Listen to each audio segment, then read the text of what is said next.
Hello, I am Hassan Nassar and I will be presenting our work CaPUF Cascaded PUF structure for machine learning resiliency on behalf of my co-authors Lars, Bauer and Jörg Henkel.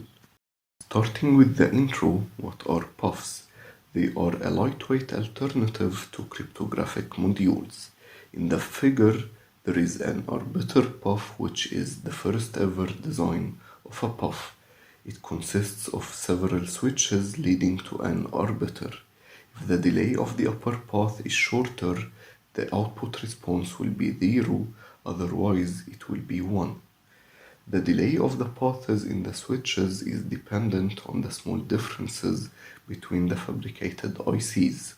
One IC can have a shorter path for the upper one, another can have it shorter for the lower one. This cannot be known before fabricating and testing the IC, and hence it is unclonable and serves as a DNA-like identity of the hardware. But how PUF works? It receives a challenge and outputs a response. For example, here the challenge has only one bit of value 1, and it switches the upper and lower paths switch 2 together. For each challenge, a unique combination of switching is done, and hence also delays change, leading to different response for each challenge. Now that we understood the basics of PUF operation, we need to evaluate their quality. What makes a PUF good or bad? In fact, there are three main metrics. First is the reliability, which is the stability of the output under different environmental conditions.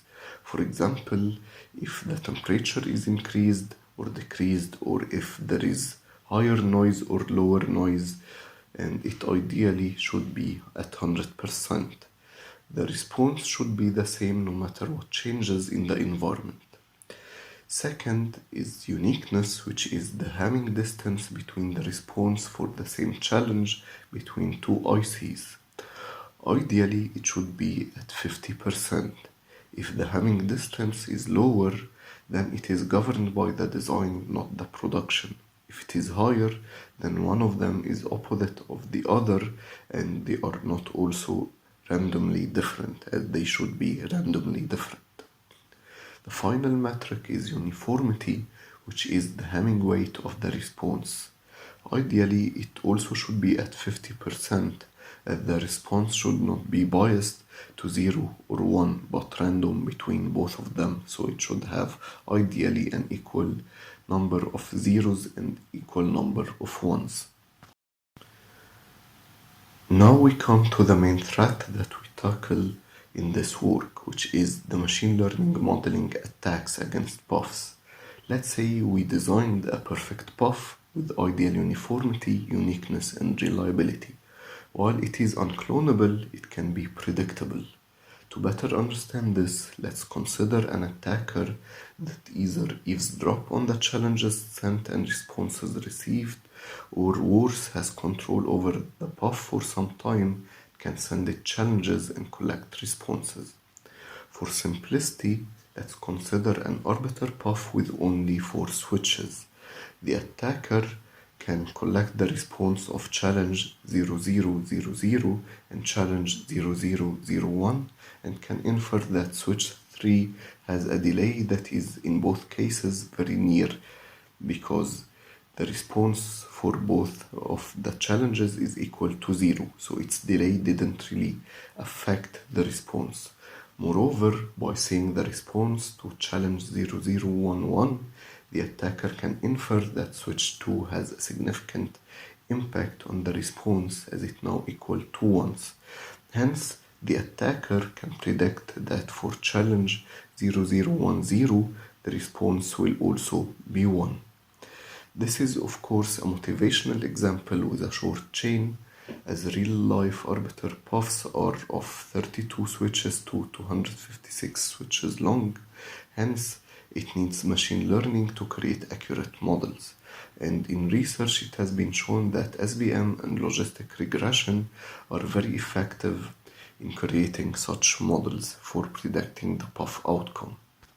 To combat such predictability, solutions have already been suggested. They can be seen in two categories. First, having architectural modifications, for example, XORing the output of several puffs together. This has relatively low overhead, however, it is not always fully secured. Going back to the XOR, it can be easily modeled by machine learning as an addition and gets easily broken. The other alternative is using cryptography. By hashing or encrypting the output, the response is as secure as the output of a crypto core. However, it comes with huge latency and area overhead. That's where our solution comes.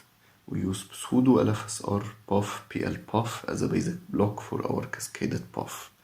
So why did we choose the PL-PUF? We chose it for its lightweight characteristics.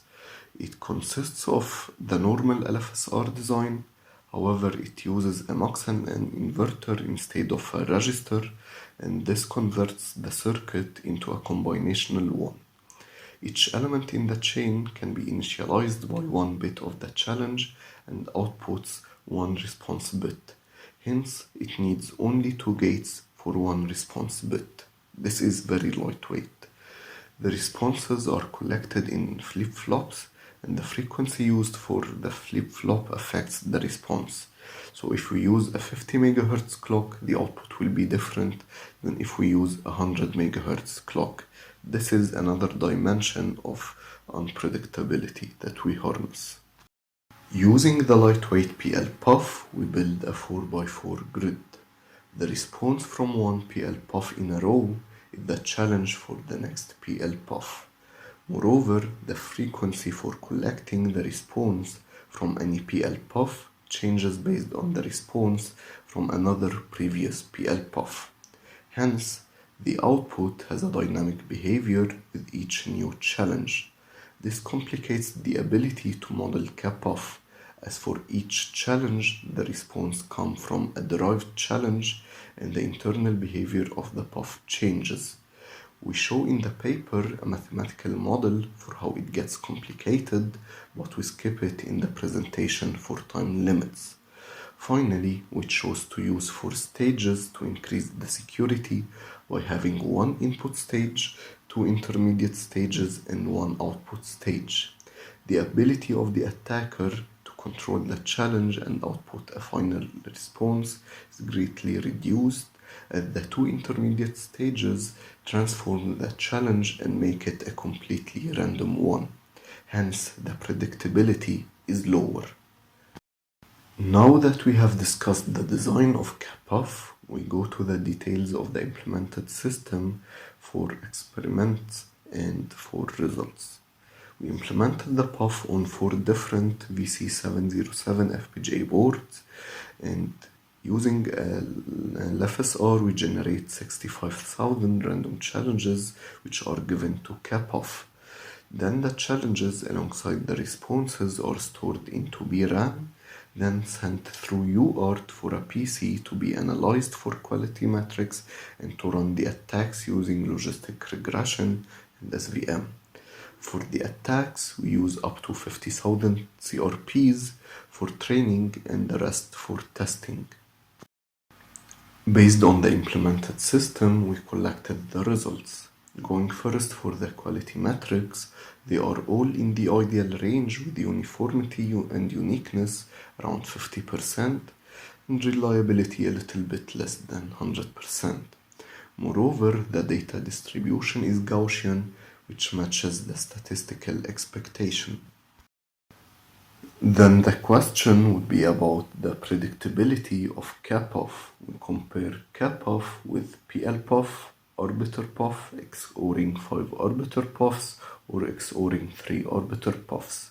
We find out that CaPUF's predictability is as good as flipping a coin. Only the 5 XOR is similar to CaPUF, while the others are predictable. To conclude, CaPUF uses 2 factors to achieve machine learning resiliency. First is cascading the inputs and outputs of several lightweight PUFs. Second is controlling the frequency of each lightweight PUF based on the output from another PUF. Experiments show that CaPUF is resilient against machine learning attacks, and for more information, the paper has the mathematical model supporting these experimental results. Thank you very much for attending the presentation.